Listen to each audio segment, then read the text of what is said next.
Let's also hear him out, and then we would leave the chips where they fall. So here's the minister.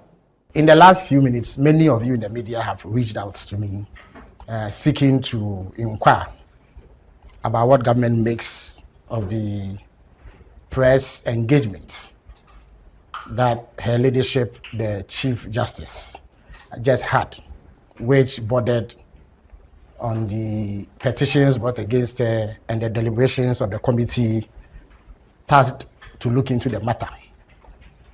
Ordinarily, if the matters were left to the content of the petition and the processes being undertaken by the committee, we will not have cause to comment, because those are matters beyond the purview of the president or the government.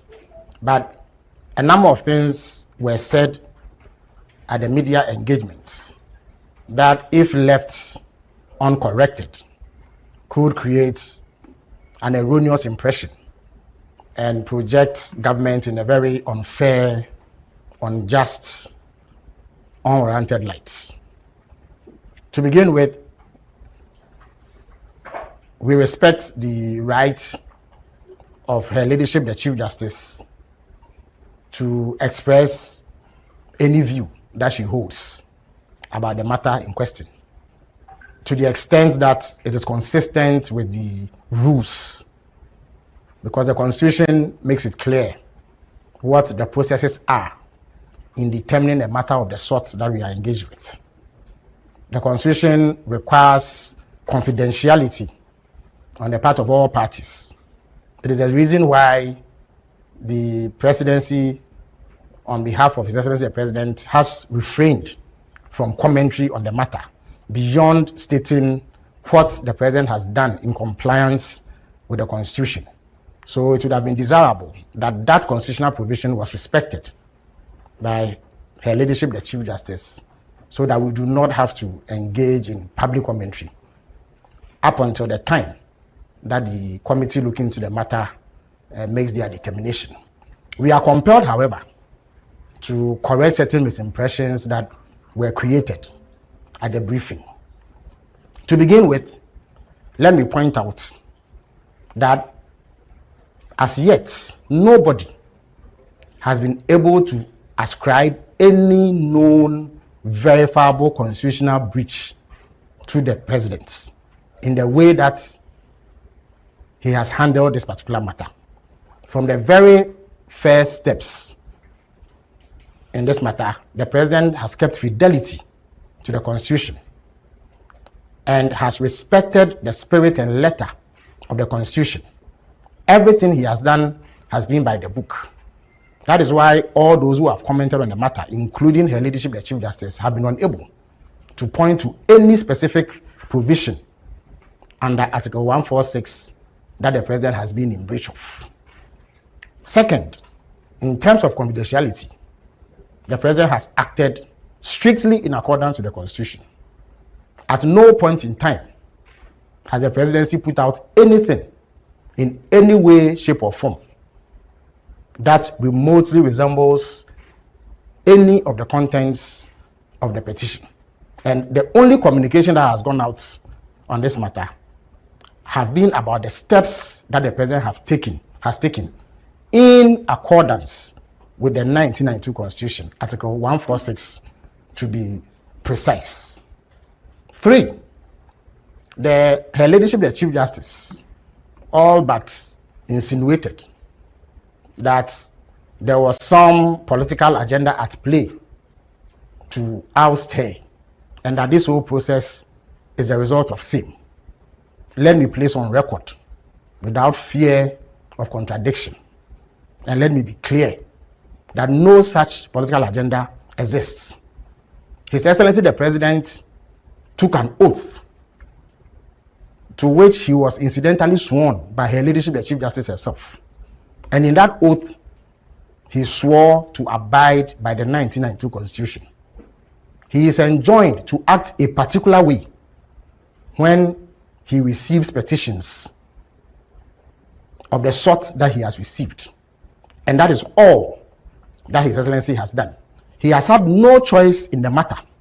The President cannot say that he has a view about how things should be done, and therefore, if petitions have come, he will fail to act. If he did that, he himself would be in breach of the Constitution, and therefore, he has been enjoined to act as any responsible leader or president of the Republic of Ghana would be required to do, as stipulated by the 1992 Constitution. The fourth point is also that we cannot have a sacred cow mentality in the way that we handle state affairs. Every single public official, from the president to the speaker to the chief justice to Supreme Court judges to ministers to all public office holders, are bound by the provisions of Ghanaian law. Indeed, it was the former Australian Prime Minister, Kevin Rudd, who once said that when you join the game, you play by the rules. So no public official is allowed to raise him or herself above the laws of Ghana. It does not matter how sensitive your position is. Once Ghanaian law dictates that certain processes be undertaken in respect of some alleged misconduct, the rules must come to play. And that is the only guiding principle that President Mahama has operated by in all of this. So any claim, any inference, any innuendo, any imputation of a political motive to the president in respect of these processes are unfounded, they are false, and cannot be allowed to stand. And I wish to place that on record. As yet, absolutely no evidence of same has been furnished in any way, shape, or form. And therefore, I am minded to strongly reject that effort. Unfortunately, Her Ladyship, the Chief Justice herself, has added to this commentary, which initially was the tone of elements of the opposition. And it is deeply regrettable that this should happen when the president has been above board and conducted himself in strict compliance with the Constitution of Ghana. The other point that I wish to also place on record is that the attempts to link the dastardly killings of some Supreme Court judges and a military officer to this case are most disingenuous. To begin with,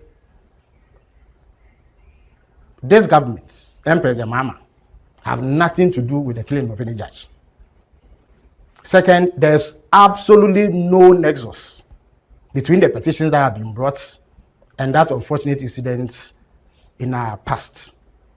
So any effort to link the two is regrettable and should not find space in this sort of discourse. Edu Lodge is a state facility which is often used to house high-ranking officials who visit the Republic of Ghana. It belongs to the state.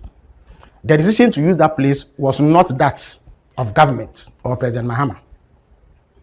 The committee requested that they needed facilities of a certain status that could house their activities and that could facilitate a smooth running of the proceedings. And that facility was available. It is equipped with modern amenities that will facilitate the work of the committee. And the state only offered it upon the request of the committee. Let me also state that that facility is not intimidating. It is like any regular state facility where business can be conducted to the extent that it is put in the right shape.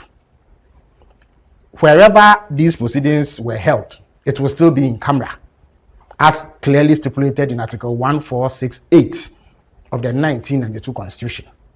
So that the proceedings are being held in camera is only in compliance with the Constitution. So it doesn't matter where it is held. And any security measure put in place is only intended to secure the place so that persons who are not authorized to be part of the proceedings do not come there and create any inconvenience. I believe that even if the hearings were held at the court premises, it will still be under significant security controls to ensure that only authorized persons have access to the place. So to describe Edu Lodge in the terms that her leadership, the Chief Justice, did, was most unfair and unjustifiable. It seeks to obscure the process and bring in unrelated matters that seek to cast some aspersion or ill motives on government for affording the committee a place to do its work. As I indicated, we have no interest in violating the Constitution by going into the merits of the case. And that is why government has refrained. Let me put it on record that government itself has had cause, indeed the president himself had cause, to lament the way in which some correspondence around this matter got into the media. You will recall that the very first sign of any leakage was the letter that the Chief Justice wrote requesting for copies of the petition. Before the letter got to the presidency, it was in the media. And you recall that in the president's response, in which he also took the opportunity to forward the petition to her, we raised that issue, that it was not acceptable. Indeed, we had cause, the president had cause then to ask his executive secretary to mark the documents that were being sent to the Chief Justice in order to guard against any leakage. So at no point has anybody leaked anything.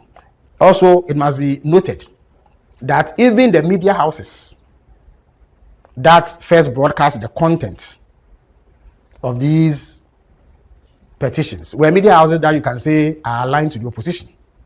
And they are the ones who have gone to town with this sort of thing. So to attempt to cast aspersions on the presidency is most unfortunate, and it causes what should be a smooth process leading to the determination of the merit or otherwise of the petitions that have been brought. So in summary, I would say that what has happened today is most regrettable. And as government, or as the President Mahama is committed to upholding the rule of law. We cannot have a situation where, depending on who is involved, the Constitution is set aside.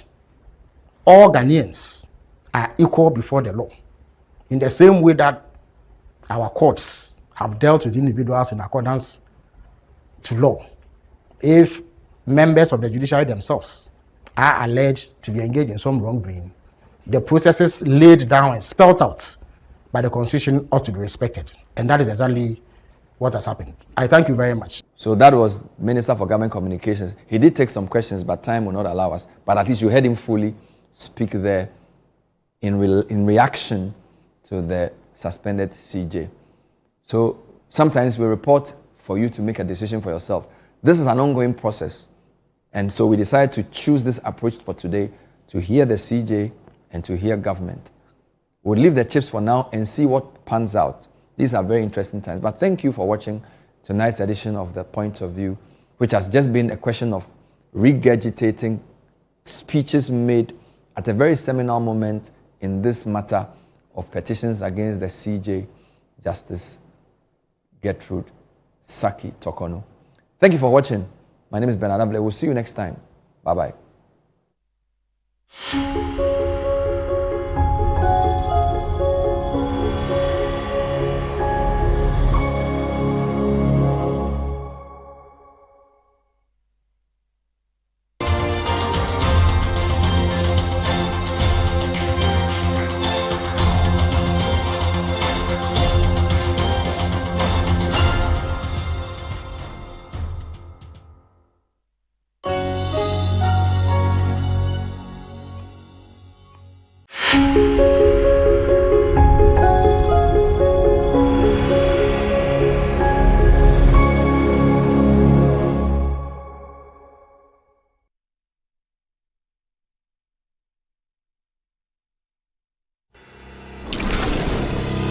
The way to go with media in the world, across the world now, is not just the FMs and airwaves.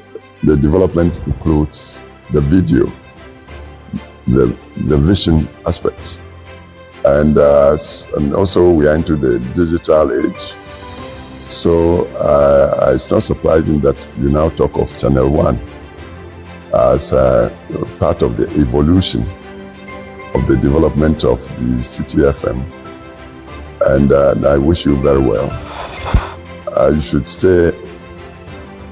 do everything to stay abreast with the rapidly changing technologies and developments globally, because the world is shrinking under the rapidly changing technologies. Well, we learn of the disinformation, misinformation, which I believe are not good things for the stability and proper development of human societies. Truth should still, I believe, be the core of the business of trying to inform people for development. So I would urge that the media population should be well trained ethically. I was going to say morally, but that perhaps might move even into religion.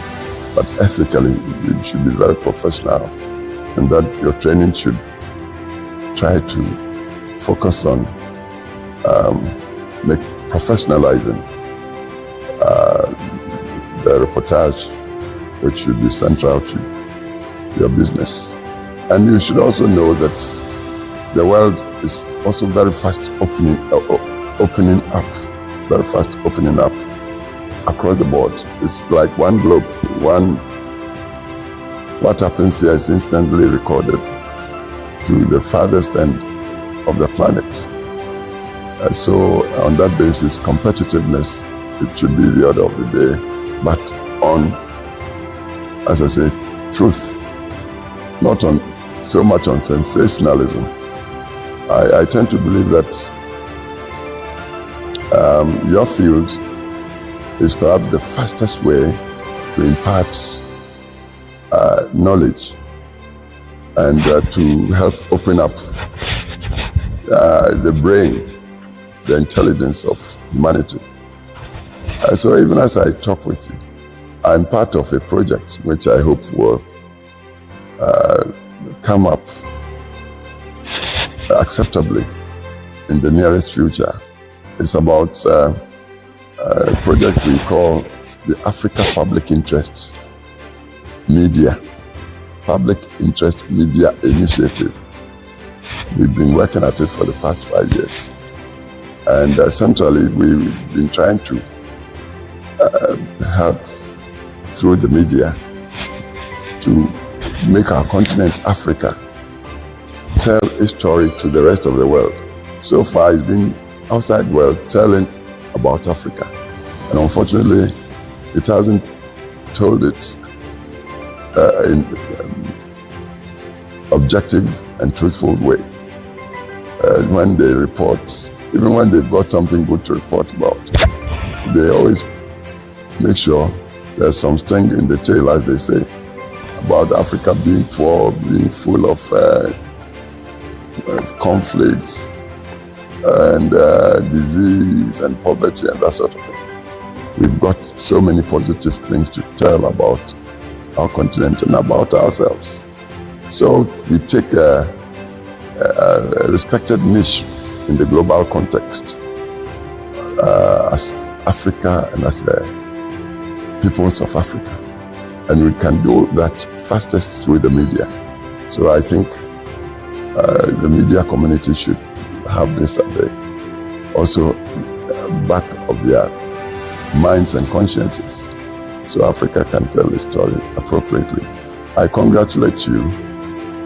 Channel 1 sounds new to me, but I'll take you back to the days of City FM.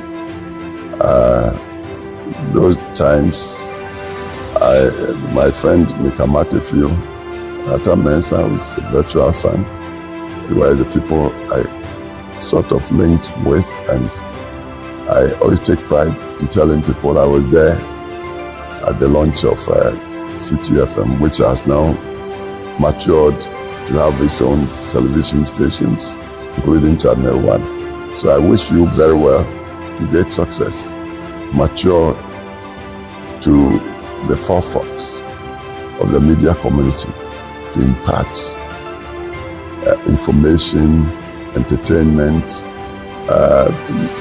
positive reportage, shun off misinformation, disinformation, which might lead to negative ends that shouldn't be the objective of your efforts.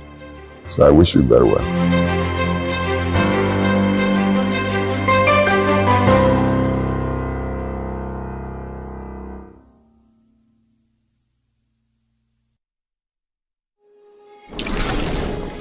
On behalf of UNESCO, the only